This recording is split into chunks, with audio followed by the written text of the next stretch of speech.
So the past like 3 days we haven't been doing anything, mostly just because we were kind of catching up from being gone for 2 weeks and trying to get back into the time zone that Tennessee's in versus West Coast, which is 2 hours.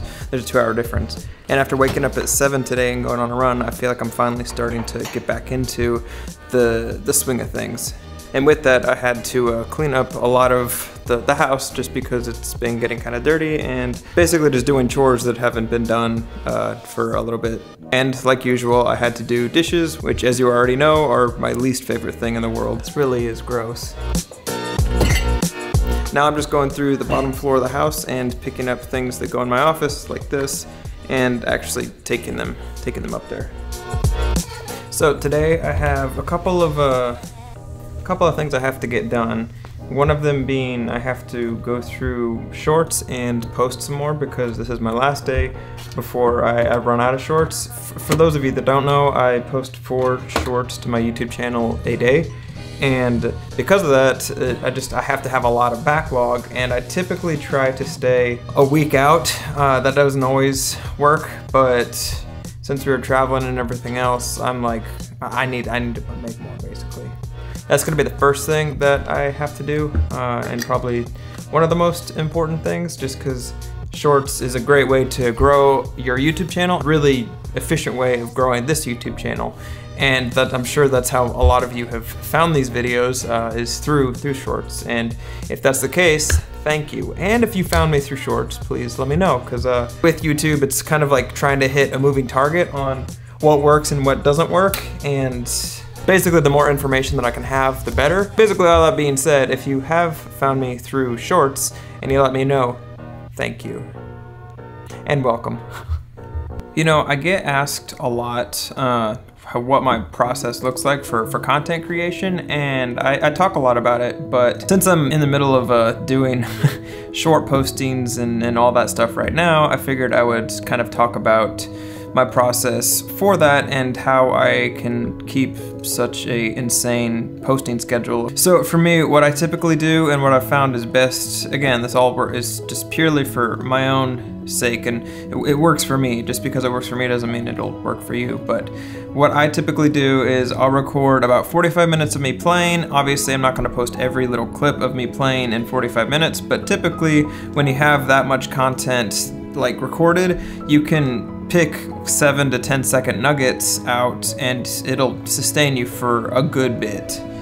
When I'm actively going through and sifting through the content, I'm obviously not doing it all in one go just because that would take hours and hours. I'll export 20 different videos from a single session, and then once I export all of those, then I'll upload them to YouTube individually, and that's honestly pretty much it. There's not much to it. It works for me, and it's the easiest and most efficient way I can come up with to ensure that I'm gonna be consistent and I'm not gonna miss days. If you do something different, feel free to let me know. I always love learning different people's workflows and seeing if that would be better for me or if I could apply it in my own life in some different way. All right, I'm about halfway done with posting these to YouTube.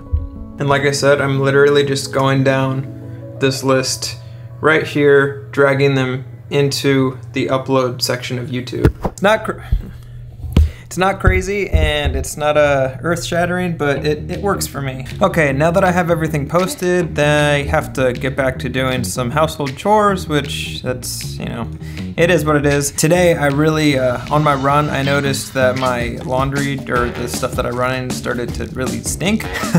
So because of that, the top of the list today was to do my dirty clothes. Recently, I've been trying to be more proactive about doing my laundry and not just letting it sit or pile up, and that's mostly just for one, to have clean clothes and know where all of it is and not having to, especially for running, not having to run with dirty clothing, but two, it makes the house smell better if there's not a bunch of dirty clothes all over the place or just in bedrooms or whatever. And it's just, you know, I feel like it's a very grown-up thing to do to have your laundry done, so I've been trying to get better at that. What are you doing?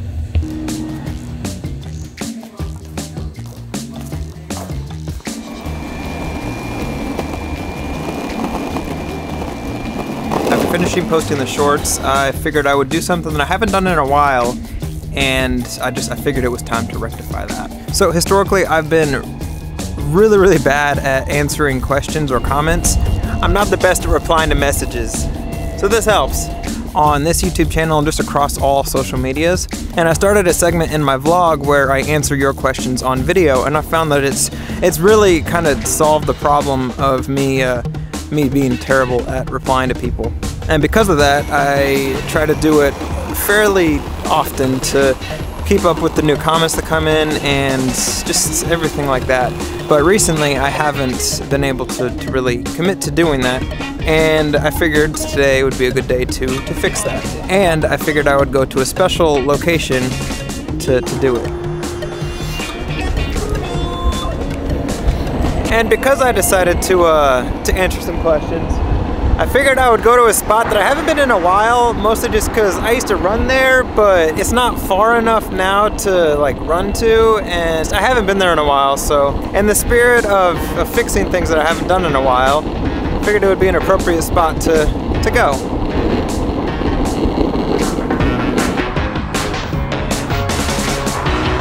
This is always the most sketchy part. Main road, no sidewalk. Just have to go fast and commit. Try not to hit any potholes that may have popped up randomly because it's Tennessee.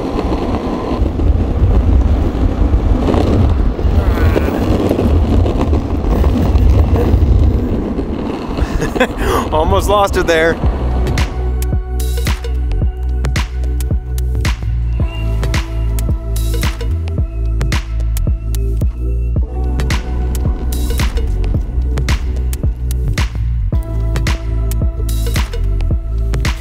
Fine, it's fine. See, what they fail to realize when they build these gates is people can just, no matter how many cones, or people can just, I don't think it's really not much of a,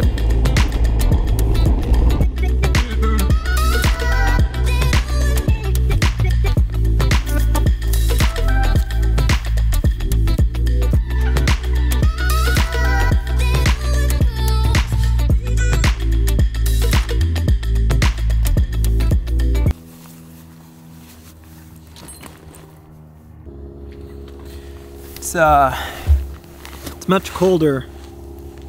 It's much colder than I thought it was going to be.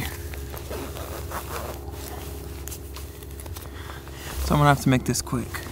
Man, that snare drum is out of this world. What an amazing sound. Actually, the whole kit sounds great to me. Thank you so much. I really appreciate that. I know I get a lot of comments about like the sound of the drum, and every single time I love it. Like, don't ever think that I take those nice comments for granted. Like, it means the world, and honestly, thank you so much. Nice snare drum. Thank you, I appreciate it. Is that one of those big 28-inch rides? No, it's not. It's actually a 22-inch Zildjian K-Con medium low, I believe. But it's not 28, it's 22. It's low, so it does sound like a 28 though. Do more of this, brother.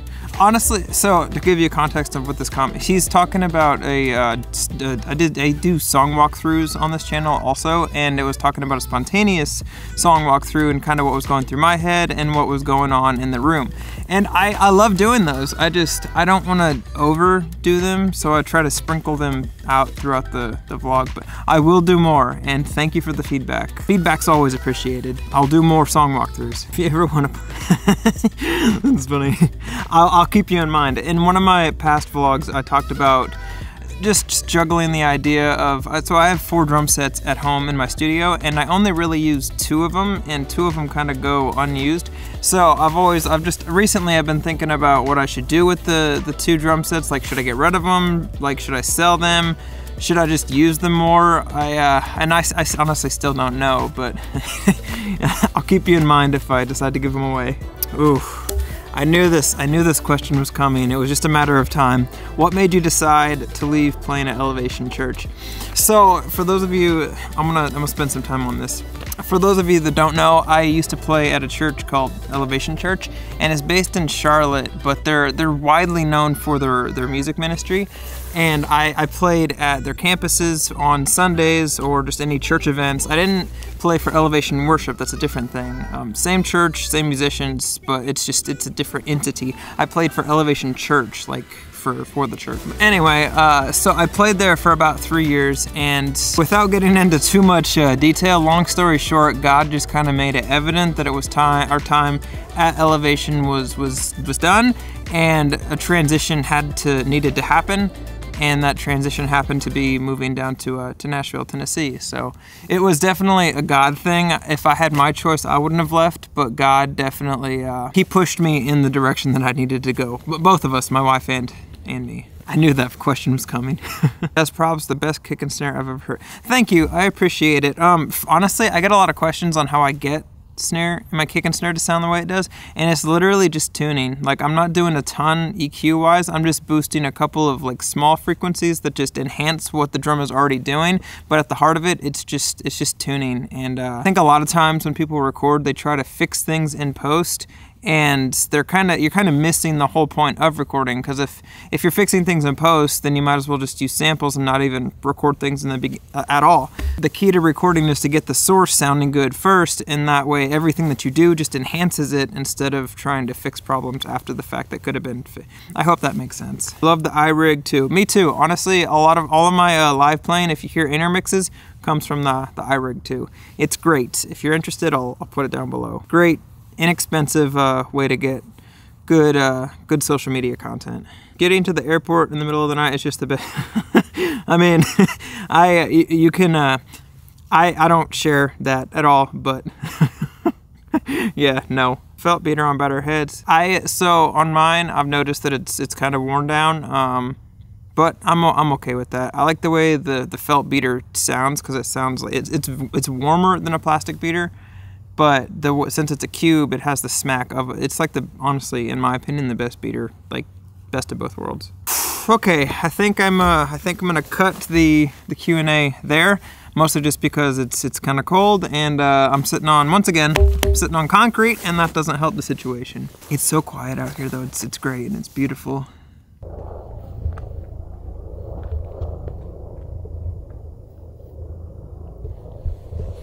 I've been out here a million times, and this is all, normally this is all covered in water. I've never seen this. Like, I don't know, I think they're just draining or like letting some of the water level go down in at Percy Priest, which is the lake I'm at right now.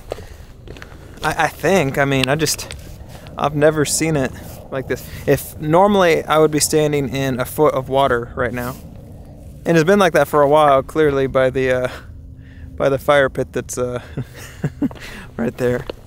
Look, do you see that? That's a fishing line. This is like normally all covered in water. After exploring the sunken lake a little bit, I decided to head home, and on the way home I decided to call my mom, just because I hadn't talked to her in a while, and I figured the 10-minute or 15-minute, however long, skateboard ride was a good way to be efficient with my time. So during that phone call, I rode my skateboard home, trying not to get hit by any cars, and had a great conversation in the process.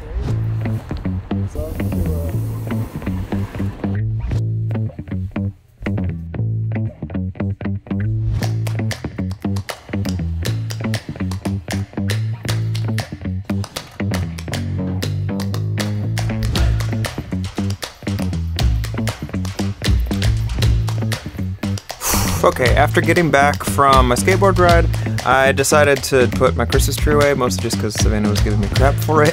I figured it was time. After doing a couple of quick tours, my friend Jordan came over. This is Jordan. Hey, Jordan, how would you classify like what you do? Like LD lighting tech, like you tour as like a job, but what do you like? How do you classify that? Well, I've done it all as far as production goes, but I've been on tours doing L2, audio system engineer. Yeah, he like traveled for King and Country for 2 3 years. Yeah, about 3. A long time. It's been a while. Yeah. With him. And now he's doing other people in town. That's kind of how Nashville is. Like, you start with one person and then you just do stuff with a million people if you're good. Anyway, that's Jordan. Just follow the work. Yeah, exactly. Jordan came over he's gonna start editing for us for the seasons where we don't have the time to be able to, he's gonna help us editing, and we're basically showing him how we do things, and it's just a general like overview. And we haven't seen him in a while, so. I'll put a link down below for Jordan's Instagram. He's honestly a great guy, and he has a really cool job. He kind of downplayed it, but he's in the touring industry in Nashville full time, and he's incredibly good at what he does. So feel free to check out his Instagram down below. And yeah. I almost forgot.